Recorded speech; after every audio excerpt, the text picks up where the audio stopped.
ಪ್ರತಿ ಸಂಚಿಕೆನೂ ಶೂಟ್ ಮಾಡ್ತೀರಾ. ನೀವು ನಡೆಸ್ಕೊಡೋದ್ರಿಂದ ಆ ಕಾರ್ಯಕ್ರಮ ನಿಮ್ಮ ಪೂರ್ವ ಸಿದ್ಧತೆ ಹೇಗಿರ್ತಾ ಇತ್ತು ಆ ಒಂದು ಕಾರ್ಯಕ್ರಮಕ್ಕೆ? ಆಮೇಲೆ ನೀವು ಪ್ರಶ್ನೆ ಕೇಳೋದಾಗಿರ್ಬೋದು. ಸೊ ನೀವು ಆ ಕಾರ್ಯಕ್ರಮಕ್ಕೆ ಹೋಗೋಕ್ಕಿಂತ ಮುಂಚೆ ನಿಮ್ಮ ಸಿದ್ಧತೆಗಳು ಅಥವಾ ನೀವು ಪುಸ್ತಕಗಳನ್ನು ಓದ್ತಾ ಇದ್ರಾ ಅಥವಾ ಹೇಗಿರ್ತಿತ್ತು? ಯಾಕೆಂದರೆ ತುಂಬ ಕುತೂಹಲ ಇದೆ ನನಗೆ ನಿಮ್ಮ ಒಂದು ಆ ಕಾರ್ಯಕ್ರಮದ ಬಗ್ಗೆ. ಮಾಧ್ಯಮಿಕ ಶಾಲೆಯಲ್ಲಿ ಓದ್ತಾ ಇರುವಾಗ ಪುಸ್ತಕಗಳನ್ನು ಓದೋಕ್ಕೆ ಶುರು ಮಾಡಿದೆ. ನನ್ನ ಗೆಳೆಯ ಒಬ್ಬ ಇದ್ದ, ಅಶೋಕ್ ಜೀರಿಗೆ ಅಂತ, ಅವ್ರದ್ದು ಜೀರಿಗೆ ಭಂಡಾರ ಅಂತ ಇತ್ತು. ಅಲ್ಲಿಂದ ಚಂದಮಾಮ ಬಾಲಮಿತ್ರ ತರ್ತಿದ್ದ. ಅದನ್ನು ಓದುವ ರುಚಿಯನ್ನು ಗಳಿಸಿದ ಮೇಲೆ ಬೇರೆ ಬೇರೆ ಕಾದಂಬರಿಗಳನ್ನು ಓದೋಕ್ಕೆ ಶುರು ಮಾಡಿದೆ. ಹಾಗೆ ಓದ್ಕೊಂಡು ಬಂದಿದ್ದೇನೆ. SSLC ಓದುವಾಗ ನನ್ನ ಅಧ್ಯಾಪಕರು ರಾಮಚಂದ್ರ ಶರ್ಮ ತ್ಯಾಗಲಿ ಹೇಳಿದ್ರು, ಅವರು ನಿನ್ನ ಸಂಪರ್ಕಕ್ಕೆ ಬರುವಂಥ ಎಲ್ಲ ಪುಸ್ತಕವನ್ನು ಓದು, ಕನಿಷ್ಠ ಒಂದು 30 ಪುಟವನ್ನು ಓದಿದ್ರೆ ಆ ಪುಸ್ತಕದಿಂದ ನಿನಗೆ ಲಾಭ ಇದೆಯಾ ಇಲ್ವಾ ಗೊತ್ತಾಗುತ್ತೆ. ಇದ್ರೆ ಮುಂದುವರಿ, ಇಲ್ಲ ಅಂದರೆ ಪಕ್ಕಕ್ಕಿಟ್ಟು ಇನ್ನೊಂದು ಪುಸ್ತಕ ತಗೋ. ಹಾಗಾಗಿ ಸಂಪರ್ಕಕ್ಕೆ ಬರುವ ಎಲ್ಲ ಪುಸ್ತಕಗಳನ್ನು ಓದುವ ಒಂದು ಚಟವನ್ನು ಬೆಳೆಸ್ಕೊಂಡಿದ್ದೆ.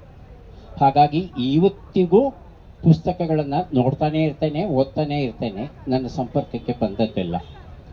ಈ ವಿಸ್ತೃತ ಹಿನ್ನೆಲೆ ಇರೋ ಕಾರಣ ಥಟ್ಟತೆ ಹೇಳಿ ಪ್ರಶ್ನೆಗಳನ್ನು ಮಾಡಲಿಕ್ಕೆ ಸಾಧ್ಯವಾಗಿದೆ. ಈಗ ಒಂದು ಸಲಕ್ಕೆ ನಾವು 5 ಕಂತುಗಳನ್ನು ಮುದ್ರಿಸ್ತೇವೆ, 5 ಬೆಳಿಗ್ಗಿಂದ ಸಂಜೆವರೆಗೂ. 5 ಕಂತುಗಳಿಗೆ ಪ್ರಶ್ನೆಗಳನ್ನು ಮಾಡಬೇಕು, ಸಿದ್ಧಪಡಿಸಬೇಕು ಅಂದರೆ 3 ರಿಂದ 4 ದಿನಗಳ ಕಾಲ ಬೇಕಾಗುತ್ತೆ ನನಗೆ. ಪ್ರಶ್ನೆಗಳನ್ನು ಮಾತ್ರ ಮಾಡಿರ್ತೇನೆ, ಅದರ ವಿವರಣೆ ಏನಿರುತ್ತೆ ಅದನ್ನು ಸ್ಥಳದಲ್ಲೇ ಮನಸ್ಸಿಗೆ ಏನು ಬರುತ್ತೆ ಅದನ್ನು ಹೇಳ್ತೇನೆ. ಆದರೆ ಅಂಕೆ ಅಂಶಗಳ ಬಗ್ಗೆ ತಪ್ಪಾಗಬಾರ್ದು ಅಂತ ಹೇಳಿ ಅದನ್ನು ಮಾತ್ರ ಗುರ್ತು ಹಾಕ್ಕೋತೇನೆ ನಾನು. ಅದನ್ನು ಹಾಕ್ಕೊಂಡು ಆ ಕ್ಷಣದಲ್ಲಿ ಆ ವಿಚಾರದ ಬಗ್ಗೆ ಏನು ಹೇಳಬೇಕು ಅಂತ ಅನಿಸುತ್ತೆ. ಇದಕ್ಕೆ ಯಾಕೆ ಸಿದ್ಧತೆ ಮಾಡಿಕೊಳ್ಳಲ್ಲ ಅಂದರೆ, ನನ್ನ ಕಿವಿಲಿ ಒಬ್ಬರು ಕರ್ಣಪಿಶಾಚಿ ಇರುತ್ತೆ.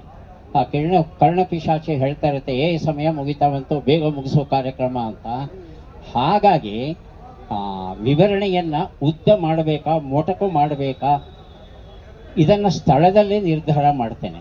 ಮೊದಲೇ ಬರೆದಿಟ್ಕೊಂಡ್ಬಿಟ್ರೆ ಏನಾಗುತ್ತೆ ಗೊತ್ತಾ, ಅಯ್ಯೋ ಇಷ್ಟು ಬರ್ಕೊಂಡಿದ್ದೇನೆ ಇಷ್ಟು ಹೇಳೋಣ ಅಂತ ಅನಿಸುತ್ತೆ. ಅದನ್ನು ತಪ್ಪಿಸೋದಕ್ಕೆ ಮುಖ್ಯಾಂಶಗಳನ್ನು ಮನಸ್ಸಲ್ಲಿ ಇಟ್ಕೊಂಡು ಬಂದಿರ್ತೇನೆ. ಎಷ್ಟು ಸಮಯ ಸಿಗುತ್ತೋ ಅಷ್ಟು ಮಾತಾಡ್ತೇನೆ.